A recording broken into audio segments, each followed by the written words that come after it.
Seria cômico se não fosse trágico.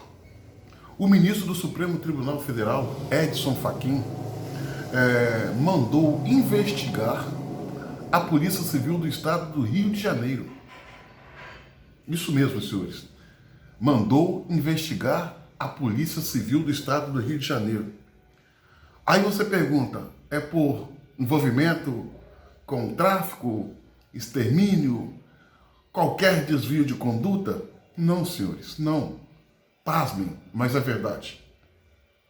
Fachin mandou investigar a Polícia Civil carioca pelo simples fato dela combater os traficantes na favela do Rio de Janeiro. Aí eu pergunto, esse ministro é sério? Não, não é sério. Essa atitude dele, além de ser pueril, é patética, para não dizer criminosa e lesiva à pátria. Quando da pandemia, o ministro ele proibiu que as polícias adentrassem na favela para combater o tráfico ou outras atividades criminosas.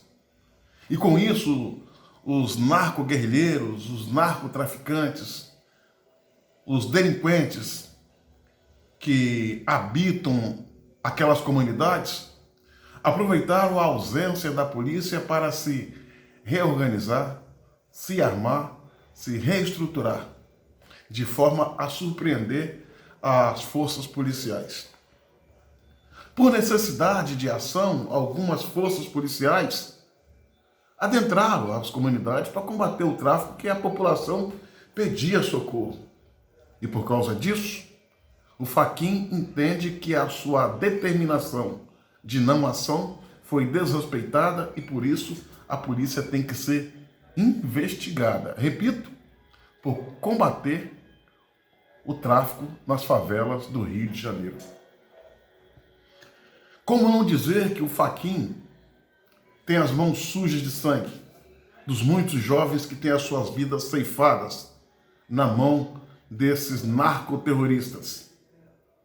O estado do Rio de Janeiro é hoje um estado carcomido pelo crime, tomado pelo crime organizado, justamente por causa desses comportamentos tais quais o do Fachin, que joga o cidadão de bem, trabalhador, pagador de impostos, na berlinda e, de uma certa forma, por que não dizer, protege os bandidos. O Supremo Tribunal Federal é uma corte que tem a estima dos brasileiros. Tem a estima dos brasileiros. Mas, lamentavelmente, o comportamento, a ação, o comportamento do ministro Fachin acaba transformando essa tão nobre corte em um sindicato em defesa de bandidos. E isso é preocupante para a nossa democracia. Nós sabemos que as favelas do Rio de Janeiro têm muita, mas muita, a maioria esmagadora de pessoas de bem, que trabalha, que sonha, que paga impostos, que sonha em ter um lugar melhor para viver, mas que vive ali porque não tem para onde ir. E que pelas ações nefastas do Edson Fachin faz com que a bandidagem se fortaleça, a comunidade se enfraqueça, se transformando cada vez mais refém da desordem e do caos orquestrada por esses delinquentes, por esses marginais. Vidas, com isso, vidas são perdidas.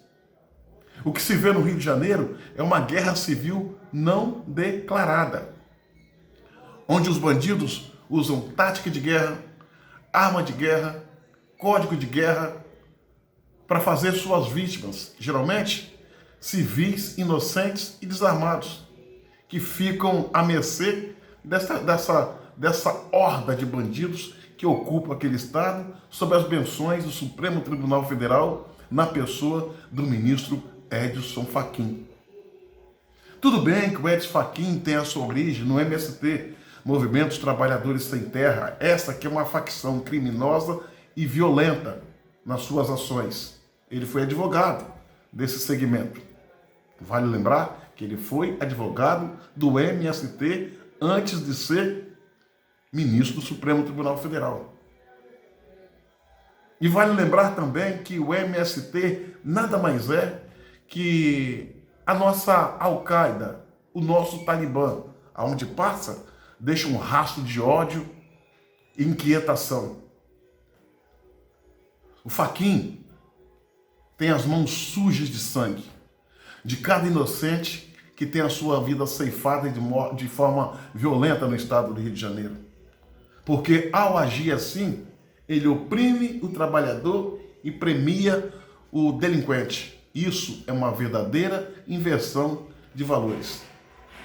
Ele deveria estar investigando os bandidos por fazer o mal e não a polícia por tentar conter o mal orquestrado pelos bandidos. É difícil tratar esse homem com seriedade diante desse comportamento tão lesivo à pátria. Pessoas estão sob situações de risco por causa do seu Fachin. Eu acredito e rogo a Deus que dias melhores possam vir para o Brasil e que ministros ou autoridades do naipe do Edson Fachin possa ser colocado no seu devido lugar, na lata de lixo da história. Essa gente não tem compromisso com o Brasil e com os brasileiros. Eles querem o caos, eles querem o pior, eles querem a desordem. E estão conseguindo.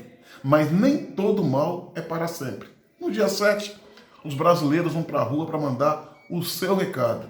E espero que, como resultado do que vai acontecer no dia 7, possamos ter um Brasil melhor, acordar com um Brasil melhor, onde as ações tomadas contra essa gente e essas organizações possa conduzir o Brasil rumo à ordem e o progresso. É apenas o que queremos. Que Deus abençoe a nação brasileira.